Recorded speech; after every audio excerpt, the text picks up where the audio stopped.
The first time I saw that balcony hanging over my backyard, I honestly laughed. Not because it was funny, but because sometimes your brain refuses to believe something that stupid is real. I stood there in my robe coffee going cold in my hand, staring at 8 feet of fresh cedar jutting out over my tomatoes like my neighbor had declared war on sunlight itself. And the worst part wasn't even the wood, it was knowing exactly whose idea it was. Her name was Renata Schofield, and if you've ever met the kind of person who treats a clipboard like a crown, then you already know her type. Smiles at your face, writes you up behind your back, talks about community standards, like she's guarding the gates of heaven. You know what I mean. Some people move into a neighborhood because they want a home. Renata moved in because she wanted jurisdiction. I'd been in that house on Tanner Mill Road for 11 years, out in Maplewood Crossing, about 40 minutes outside Columbus. I bought it after my divorce when I needed one place in the world that felt like mine. It wasn't fancy. Creaky gutters, worn floors, backyard, half gravel, half old garden that had given up years before I got there. But it had good bones, and I loved it for that. I spent 3 years bringing it back to life with my own 2 hands. New tile in the kitchen, hardwood floors, refinished back porch, rebuilt cedar deck, laid board by board until my palms felt like sandpaper. That place healed me little by little. A man doesn't always notice he's rebuilding himself while he's fixing a house, but that's what I was doing. And the backyard, that was my favorite part. Tomatoes, peppers, basil, thyme, rosemary, a row of sunflowers near the fence. Nothing fancy, nothing magazine-worthy, just dirt under my nails, the smell of warm cedar and garden soil, a cold beer on a Saturday evening, and the kind of quiet you don't appreciate until life has kicked you around a few times. The HOA back then was mostly background noise. They handled the entrance fountain, sent out little reminder emails, fussed over trash cans and mailbox posts. Annoying, sure, but manageable. I paid my dues, showed up to maybe 1 meeting a year, minded my business. Then Renata bought the house next door in the spring of 2019, and all that low-stakes neighborhood nonsense turned into a full-time religion. She came in polished from head to toe, expensive clothes, matching luggage, fancy SUV, the whole deal. She worked in compliance management for a healthcare network, and she made sure everybody knew that before they'd even learned her last name. Within weeks, she was on the board. Within a few months, she was vice president. Nobody else wanted the job, so people handed her power the same way people hand a toddler a drum, figuring it probably won't get too loud. Yeah, that happened. The first thing she hit me with was a violation notice over a wooden wind chime hanging under my own back eave. A wind chime. Then it was my porch light being the wrong color temperature. Then my trash bin being visible too long. Then my mailbox numbers. Then I swear to God a complaint about a sunflower because it didn't fit the neighborhood aesthetic. Every notice came in one of those cream envelopes with the HOA seal stamped on it, like she'd been deputized by the federal government. I paid the early fines because I didn't want the fight. That's the truth. A lot of people will tell you they stood tall from day one. I didn't. I was tired, I had a job, I had a life, and sometimes it feels easier to mail in $25 than to wrestle with a petty tyrant who has too much free time and access to stationery. But people like Renata don't read silence as peace, they read it as permission. Then came that Saturday morning in April of 2021. I stepped onto my deck with my coffee and looked up at a wooden frame hanging out over my yard. Fresh cedar bright lag bolts catching the morning sun, half the decking already down shadow cutting right across my herb bed. It looked like the bow of a ship coming through my fence line. I just stood there for a second, blinking, thinking maybe I was still half asleep. I wasn't. I went straight to her front door. She answered at 8:15 on a Saturday wearing a blazer. An actual blazer, with that calm, prepared look people get when they've already rehearsed how they're going to be unreasonable. I pointed toward the structure and said, "That's over my property line." She tilted her head, gave me this little smile and said, "It only overhangs. The supports are on my side." Like that settled it. I said, "Renata, it's 8 feet over my yard." And she goes, "Airspace isn't property, Garrett." Now, technically, property law around airspace can get complicated. But this wasn't a plane flying overhead. This was a full cedar balcony hanging over my garden like it paid taxes there. I didn't know all the law yet, but I knew enough to know I was being fed nonsense in a polite voice. So I did what regular people do when something insane lands in their lap. I went home and started reading. Within an hour, I had county setback rules, state encroachment law, and one beautiful little fact that made my whole mood improve. Projecting structures like balconies had to stay clear of the property line. Hers didn't. Not even close.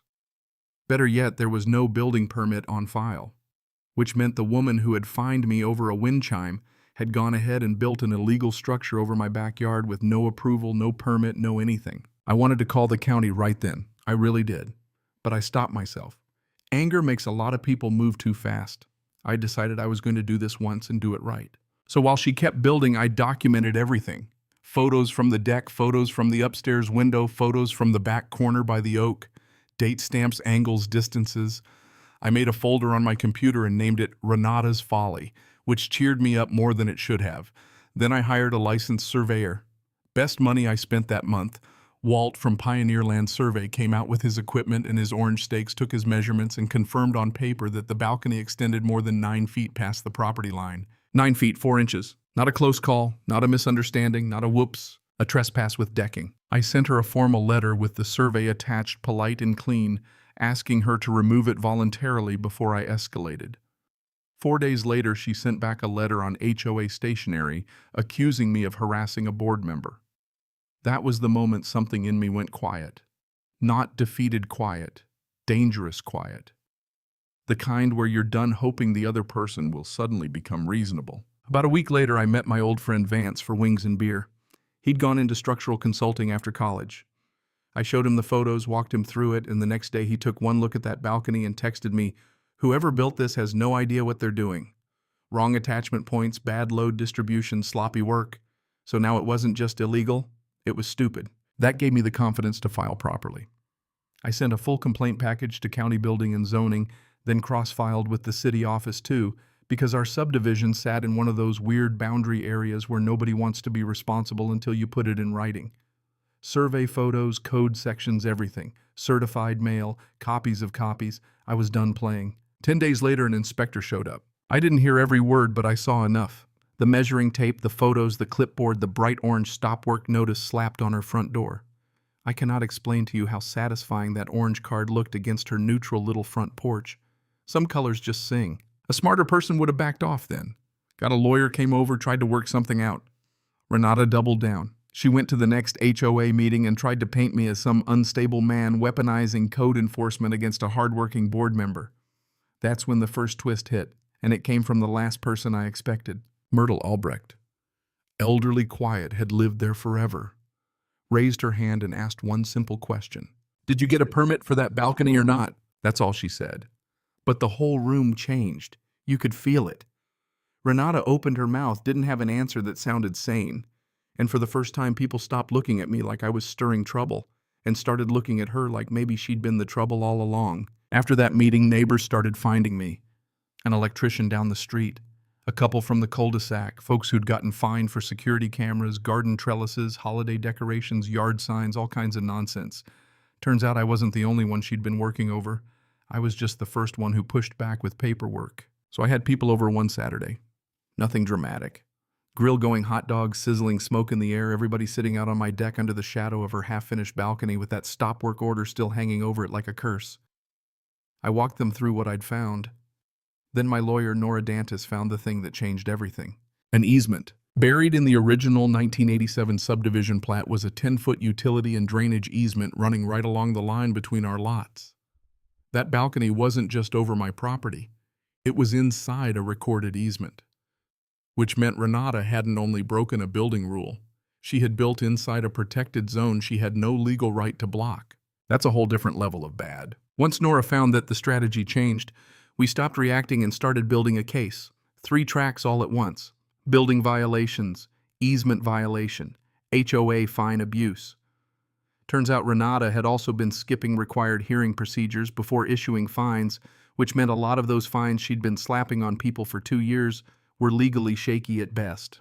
The whole thing had been held together by intimidation and nice paper. By late fall, I had a stack of documents so thick it could stop a door. Survey report, structural review, easement maps, neighbor statements, fine notices, legal citations. 11 neighbors signed on with me. 11. People who'd been quietly paying up for years suddenly realized the rules weren't holy scripture. They were just rules, and some of them had been enforced wrong the whole time. Then came the annual general meeting. I added agenda items the proper way 14 days in advance and showed up with 30 printed packets. 26 people were there, which in our little subdivision was basically a revolution. Renata sat at the front table in her blazer trying hard to look composed, but you could see it in her face, that tiny crack when somebody realizes the room no longer belongs to them. I got up, handed out the packets, and kept my mouth disciplined. No ranting, no speech, just facts. The survey, the stop work order, the structural issues, the easement, the improper fines, the complaint already filed with the state over HOA procedure failures. Then I showed the photos on the screen, her balcony hanging over my yard, the orange stakes, the notice on her door. I sat down when I was done. Dead quiet. The board president looked at her and asked if she wanted to respond. And Renata, after all those cream envelopes, all those fines, all that swagger, looked down at the paperwork and said very carefully, "I will comply with the county's requirements." That was it. No apology, no explanation, just that one thin little sentence from a woman who'd spent 2 years acting like she owned the air around the rest of us. A local reporter had been sitting in the back. A few weeks later, the story hit the paper. After that, there was no burying it. County timelines kicked in. Legal pressure stayed on. The HOA had to revise its fine procedures. Old fines got voided. Renata stopped talking so much. And the following spring, the balcony came down. I watched the demolition from my kitchen with a mug in my hand, same as the day I first saw it go up. Only this time, every board they removed felt like the world correcting itself. Cedar planks came off one by one, the frame came apart. The shadow moved, then it was gone. The light came back into my garden. That part got me more than I expected. Not the fines she paid, not the paperwork, not even the fact that she stepped off the board after the next election. It was the sunlight.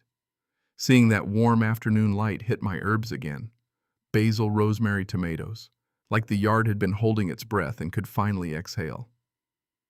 That's when it really landed for me. Here's the lesson, and I learned it later than I should have. People count on you being tired. They count on you paying the fine, taking down the decorations, swallowing the insult, telling yourself it isn't worth the hassle. That's how small bullies grow into neighborhood governments. Not because they're strong, because everybody else is exhausted. I didn't win because I was richer than her or louder than her. I won because I got patient. I documented. I asked for help. I read the rules she thought nobody else would ever read. And once enough neighbors stopped being scared of official-looking envelopes, her whole little empire folded like cheap lawn furniture. So let me ask you something. If somebody built over your yard, fined you for complaining, and hid behind the rules the whole time, would you call that justice when they finally had to tear it all down? Or would you call it karma? And have you ever paid a fine, kept quiet, or let something slide because fighting back felt like too much? Tell me what happened. And tell me honestly, where do you think the line is between enforcing rules and abusing power?